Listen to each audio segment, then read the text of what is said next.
এটা হচ্ছে সেমাই পিঠা, হাতে বানানো সেমাই। এই পিঠাটা আমার খুব খুব পছন্দ।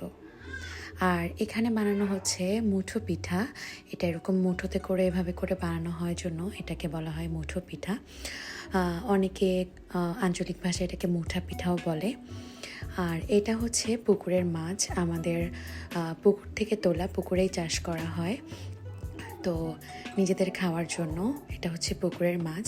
আর কিছুক্ষণ আগে যে মুঠো পিঠাটা বানানো হয়েছে সেই পিঠা থেকে ধোয়া উঠছে। পিঠাটা বানানোর পর এটাকে ভাপে রাখা হয়, ভাপে রেখে সিদ্ধ করা হয়।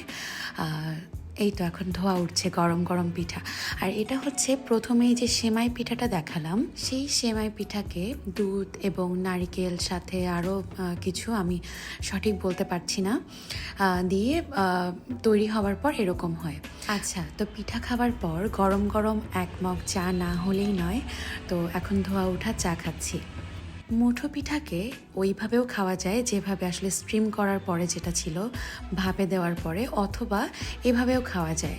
এটাকে কেটে তারপর তেলে ভেজে সেটাকে মাংস এবং বিভিন্ন রকমের ভর্তা দিয়ে খাওয়া যায়। চিনি দিয়েও খাওয়া যায়, খেতে মজা লাগে।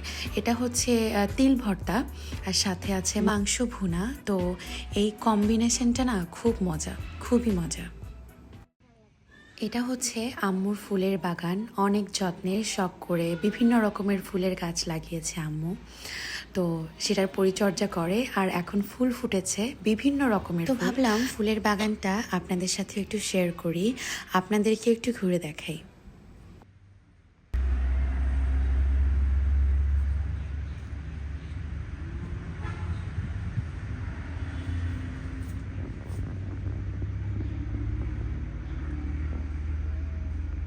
এটা হচ্ছে আম্মুর লাগানো 12 মাসি আমের গাছ, যেখানে বছরের 12 মাসই আম ধরে থাকে, সেটা আমের সিজন হোক কিংবা না হোক।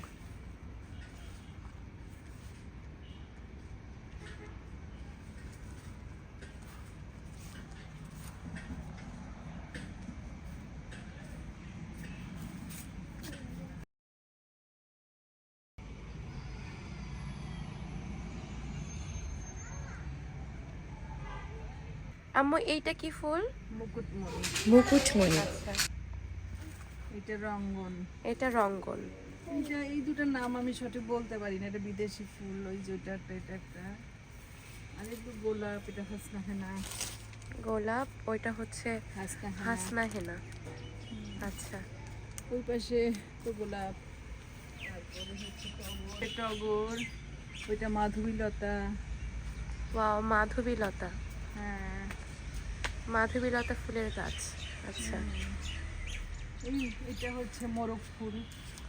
আচ্ছা, এটা হচ্ছে মোরগ ফুল। হ্যাঁ, এটা তো গোলাপ। এই গাছটার আমি নাম সঠিক বলতে পারবো না। এটা বেলি। আচ্ছা, বেলি ফুলের গাছ।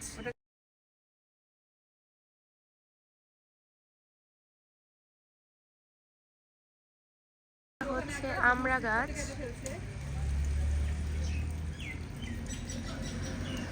এই গাছটা জবা ফুলের, আমার দাদুর হাতে লাগানো, অনেক পুরনো গাছ।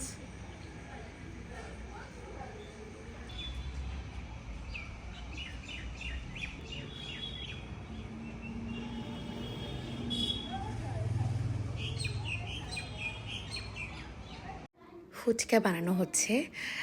তো একেবারেই যেহেতু ঘরে বানানো, তাই একেবারেই হাইজিনটা মেনটেন করা। আর ওপরে অনেক ডিম দেওয়া হয়েছে, অনেক অনেক মজা লেগেছে আমার খেতে। আর লন্ডনে আমি যেখানে থাকি পুরোপুরি ইংলিশ এরিয়া হওয়ার জন্য সব সময় তো এরকম ফুচকা আমি পাই না। আচ্ছা, তো এটা বানানো হচ্ছে ভাপা পিঠা। ভাপা পিঠা যেভাবে বানায় আর কি সেভাবে বানাচ্ছে। শীতের দিনে বাহিরে কুয়াশা এবং সকালবেলা যখন এরকম ধোয়া ওঠা ভাপা পিঠা খাওয়া হয় তখন যে কী মজা লাগে, কী যে ভালো লাগে সেটা খেতে। পিঠা বানানোর পর এরকম হটপটে রেখে দেওয়া হয় পিঠাগুলোকে, যাতে পরে যে কোনো সময় খাওয়া হোক না কেন সেটা যেন এরকম ধোয়া উঠতে থাকে আর মনে হয় যেন মাত্রই চুলা থেকে নামানো হলো, সেরকম একটা ব্যাপার। আচ্ছা, তো এটা হচ্ছে আবারও পুকুরের মাছ। আবারও পুকুর থেকে মাছ ধরা হয়েছে, অনেক অনেক মাছ। তো দেখছিলাম আমার ভালোই লাগে যখন এরকম অনেক অনেক মাছ ধরে পুকুরে।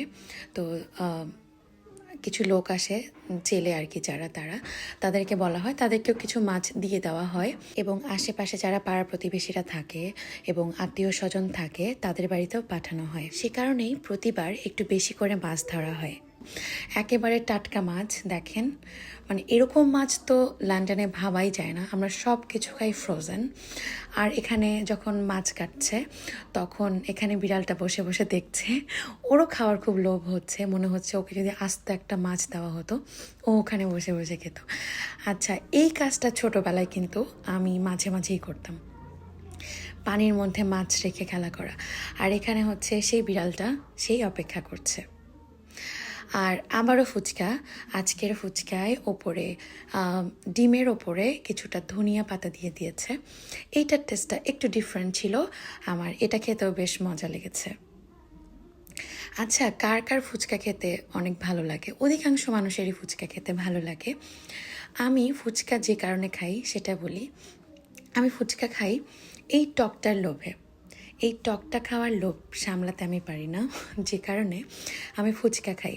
আর ফুচকার দোকানে আগে যেটা হতো, এমনি এমনি তো আর আমাকে টক দিবে না তারা, যে কারণে ফুচকা খেতে হতো।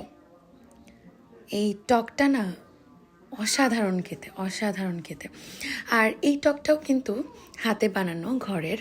আর এটাও দোকানের ওই টকগুলোর মতোই হয়েছে, বেশ মজার হয়েছে। আমার মনে হচ্ছে আমি যখন এখন ভয়েস দিচ্ছি মনে হচ্ছে আমি এখনই আবার খাই। আমি গতকালকেও খেয়েছি, খেতে ইচ্ছে হলেই বলি বানিয়ে দিতে, আর তৈরি হয়ে যায়। কি মজা না? আর এখানে আম্মু বানাচ্ছে দুধ ঘন করে খেজুরের গুড়ের পায়েস। কীভাবে যে বানায় আম্মু এত মজার পায়েস! আর এছাড়াও আমার বড় খালামণি, মেজো ফুপি এবং আমার দিদার হাতের পায়েসও কিন্তু অনেক মজা। এরপর আম্মু বানালো পাটিসাপটা পিঠা।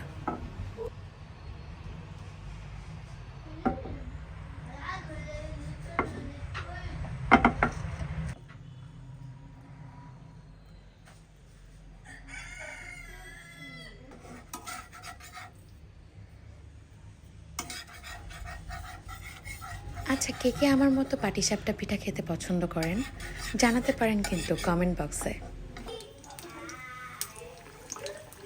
বানানো হচ্ছে লুচি, গরম গরম ফুলকো লুচি।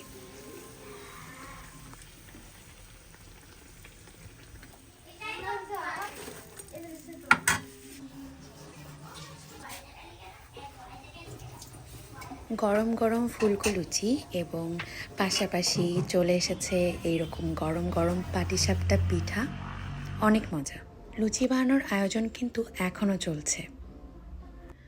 সকালের নাস্তা রেডি, তো টেবিলে সুন্দর করে আম্মু সাজিয়ে গুছিয়ে দিল। এখন সবাই খাবে।